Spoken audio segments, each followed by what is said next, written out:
నమస్తే, welcome to లియా news. YS Rajareddy రాజకీయాల్లోకి రాబోతున్నాడు అని తెలియగానే వైసీపీ వాళ్ళు ఒక కొత్త ప్రచారాన్ని తెర మీదకి తీసుకొచ్చారు. అదేంటి అంటే అసలు వైఎస్ రాజశేఖర రెడ్డి వారసుడు ఎలా అవుతాడు అని చెప్పి వాళ్ళు ప్రశ్నిస్తున్నారు. అయితే దీనిపైన షర్మిల గారు క్లారిటీ ఇచ్చారు. ఇవ్వడంతో పాటు జగన్మోహన్ రెడ్డి గారు వైఎస్ రాజశేఖర రెడ్డి వారసుడు ఎలా అవుతారు అని చెప్పి ఆవిడ ప్రశ్నిస్తున్నారు. జగన్మోహన్ రెడ్డి గారు మొన్న ఎన్డీఏ కూటమి నిలబెట్టినటువంటి ఉపరాష్ట్రపతి అభ్యర్థికి ఓటు వేశారు. మరి వైఎస్ రాజశేఖర రెడ్డి గారు కాంగ్రెస్ పార్టీ కదా, మరి రాజశేఖర రెడ్డి గారిని వెన్నుపోటు పొడవడం కాదు, డైరెక్ట్గా గుండెల మీదనే పోటు చేశాడు ఈయన. మరి జగన్మోహన్ రెడ్డి గారు రాజశేఖర రెడ్డి గారు వారసుడు అంటూ ఆవిడ ప్రశ్నించడం అయితే జరిగింది. మరి ఈ ప్రశ్నలకు ఇటు వైసీపీ వాళ్ళు కావచ్చు, జగన్మోహన్ రెడ్డి గారి దగ్గర కావచ్చు ఆన్సర్ ఉందా? దీనికి వాళ్ళు స్పందిస్తారా? షర్మిల గారు మాట్లాడినటువంటి మాటల్ని ఏ విధంగా చూడొచ్చు అన్న విషయాన్ని తెలుసుకుందాం. మనతో పాటు ఉన్నారు senior journalist doctor Durga Vadlamani గారు. నమస్కారం. నమస్తే అండి. షర్మిల గారు చెప్పారండి, వైఎస్ రాజారెడ్డి రాజశేఖర రెడ్డి వారసుడే అని చెప్పడంతో పాటు ఆవిడ జగన్మోహన్ రెడ్డి గారిని కూడా కొన్ని ప్రశ్నలు అడిగారు. మరి ఏంటి ఇప్పటి వరకు రాజారెడ్డి గారి మీద మరి ఈ రకమైన ప్రచారం వాళ్ళు చేయడం జరిగింది. మరి షర్మిల గారు అడిగిన ప్రశ్నలకు వాళ్ళ దగ్గర సమాధానం ఉందంటారా? సమాధానం చెప్పాల్సిన అవసరం లేదంటారా? మీ ఉద్దేశం ఏంటి? మామూలుగా అయితే చెప్పాలి ఖచ్చితంగా. ఇప్పుడు జగన్మోహన్ రెడ్డి ఆన్సర్ ఇవ్వాల్సిన పని ఉందండి. అంటే షర్మిలకనే కాదు, ఆంధ్రప్రదేశ్ ప్రజలకు ఇవ్వాలి. ఆయన ఎన్నుకున్నది ఏ పార్టీ గుర్తు మీద ఎన్నుకున్నారు ప్రజలు? ఆయన పులివెందుల ఎమ్మెల్యే ఎలా అయ్యారు? వైసీపీ గుర్తు మీదే కదా, ఫ్యాన్ గుర్తు మీద అయినప్పుడు ఆయన ఎప్పుడైతే ఉపరాష్ట్రపతి ఎన్నికల్లో ఆయన మరి బీజేపీకి మద్దతు ఇచ్చారు కదా, బీజేపీకి మద్దతు ఇచ్చారంటే కూటమి ప్రభుత్వానికి ఇచ్చినట్టే కదా. క్లియర్గా ఆవిడ అంది కదా, నువ్వు మోదీ ముందు మోకరిల్లావన్నారు ఆవిడ. మోదీ ముందు మోకరిల్లితే చంద్రబాబు నాయుడు గారి ముందు మోకరిల్లినట్టు, పవన్ కళ్యాణ్ ముందు మోకరిల్లినట్టు అని మనం చెప్పుకున్నాం. అందులో ఇంక సందేహం లేదు. అందుకని ఇవాళ ఆయన క్లారిఫికేషన్ ఇచ్చి తీరాలి, ఖచ్చితంగా ఇవ్వాలి. ఎందుకంటే కనీసం పార్టీ నేతలతో గాని తన సహచర ఎమ్మెల్యేలతో గాని ఎవరితోటి ఆయన సంప్రదించకుండా వాళ్ళు అడగగానే స్పాంటేనియస్ గా ఒప్పేసుకున్నాడు, ఇమీడియట్ గా ఒప్పుకున్నాడు ఆయన. అంటే బీజేపీకి మద్దతు ఇచ్చినట్టే. తను ఏమన్నారు, నువ్వు అసలు ఎలా వైఎస్ రాజశేఖర రెడ్డి వారసుడు అవుతావు అని షర్మిల ఇవాళ అడిగారంటే అందులో ఒక న్యాయం ఉంది. యాక్చువల్గా విజయమ్మ గారు ఖచ్చితంగా చెప్పింది, నా వారసురాలు లేకపోతే వైఎస్ రాజశేఖర రెడ్డి వారసురాలు షర్మిలే అని ఆవిడ అమెరికా నుంచి లెటర్ రాయడంలో చెప్పారు ఆవిడ. తర్వాత కూడా చెప్పింది ఆవిడ ఎన్నికల ముందు, ఖచ్చితంగా మీరు జగన్మోహన్ రెడ్డిని ఓడించండి అని కూడా చెప్పింది ఆవిడ. తల్లి చెప్పింది, షర్మిల కూడా చెప్పింది, సునీత కూడా చెప్పింది. తల్లి చెప్పడం చాలా పెద్ద విషయం. ఎందుకంటే అదే కొడుకు కోసం ఆవిడ అంతకుముందు తపన పడింది. ఎప్పుడైతే జగన్మోహన్ రెడ్డి నిజరూపం ఆవిడ చూశారో, ఓ ఇతను ఖచ్చితంగా రాజశేఖర రెడ్డి వారసుడు కాడు అని ఆ రోజే ఆవిడకి తెలిసింది. అంటే ఇప్పుడు మోదీకి సపోర్ట్ ఇచ్చినందువల్ల కాదు, ఆ రోజే ఆవిడ తెలుసుకున్నారు. కాకపోతే ఏంటంటే నువ్వు వైసీపీలో ఉంటూ ఇవాళ ఉపరాష్ట్రపతి ఎన్నికలప్పుడు ఎట్లా మద్దతు ఇస్తావు అంటే, నువ్వు నిజంగా చెప్పాలంటే చంద్రబాబు నాయుడు గారిని నువ్వు వెన్నుపోటు పొడిచావు అని అంటూనే ఉన్నారు వీళ్ళందరూ. కానీ ఆయన ఏ రోజు వెన్నుపోటు పొడవలేదు. ఎన్టీ రామారావు గారికి వెన్నుపోటు పొడిచింది లక్ష్మీ పార్వతి ఖచ్చితంగా. ఆ సిచ్యువేషన్ లో చంద్రబాబు నాయుడిని ముఖ్యమంత్రిని చేసింది నందమూరి కుటుంబం, తర్వాత మిగతా వాళ్ళందరూ. ఆ రోజు దగ్గుబాటి వెంకటేశ్వరరావు గారు కూడా ఒప్పుకున్నారు కదా. తర్వాత విభేదాలు వచ్చి ఆయన వేరే వాళ్ళ మాటలు విని బయటకు వచ్చి మళ్ళీ ఇటీవల కాలంలో నేను తప్పు చేశాను ఒప్పుకున్నాడు కదా ఆయన.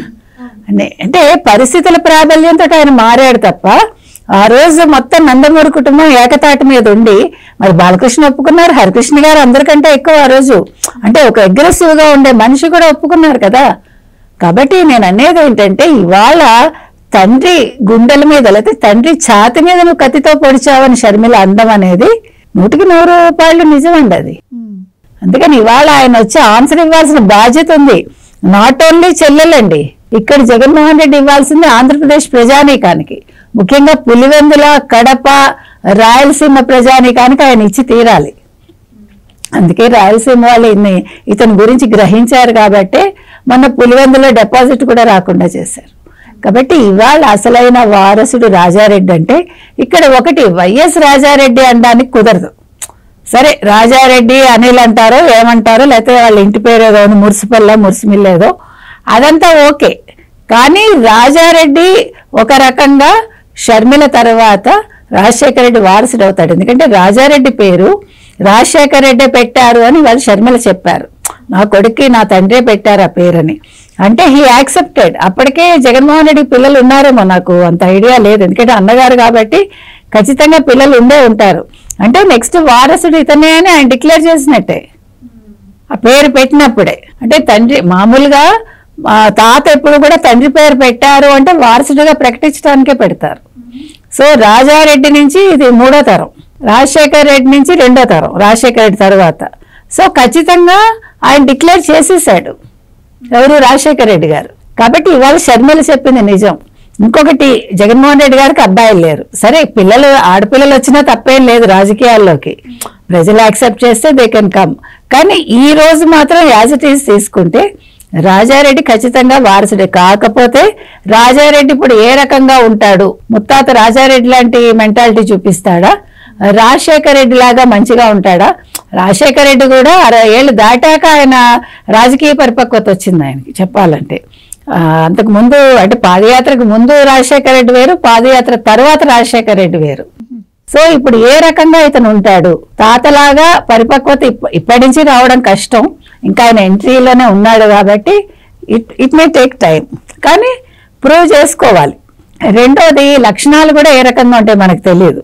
అంటే మాట తీరు కానీ విధానం కానీ అవన్నీ కూడా కొంచెం అబ్జర్వ్ చేశాక షర్మిలలాగా మాట్లాడుతున్నాడా, తండ్రి అనిల్ లాగా మాట్లాడుతున్నాడా, లేకపోతే తాత రాజశేఖర రెడ్డిలా మాట్లాడుతున్నాడా, లేకపోతే రాజారెడ్డి లాగా అది క్రూర స్వభావం అలా నిరంకుశ స్వభావం అలా మనకు తెలియదు, అలా ఉంటాడు అనేది కూడా చూడాలి. సో మొత్తం మీద ఇవాళ షర్మిల ఏమడిగిందంటే జగన్మోహన్ రెడ్డిని, నువ్వు బీజేపీకి ఎట్లా మద్దతు ఇచ్చావు, నువ్వు నెంబర్ 1 అంటే నువ్వు మోసం చేసినట్టే కదా, నువ్వు వ్యభిచారి అంది, నువ్వు రాజకీయ వ్యభిచారం చేశావంది. నువ్వు రిలయన్స్ వాళ్ళు తండ్రిని చంపారన్నప్పుడు రిలయన్స్ వాళ్ళకి నువ్వు గంగవరం పోర్ట్ ఎలా ఇచ్చావని అడిగింది. ఆదాని వాళ్ళతోటి నువ్వు ఎట్లా, వాళ్ళకి అప్పుడు వాళ్ళ వ్యక్తికే కదా రాజ్యసభ ఇచ్చారు. ఇవన్నీ ఇవాళ నిలదీసింది ఆవిడ అడిగినవన్నీ కూడా సరిగ్గానే అడిగింది. ఇప్పుడు ఇవాళ నీతులు మాట్లాడుతున్నాడు సజ్జల, వీళ్ళందరూ కూడా సమాధానం చెప్పాలండి.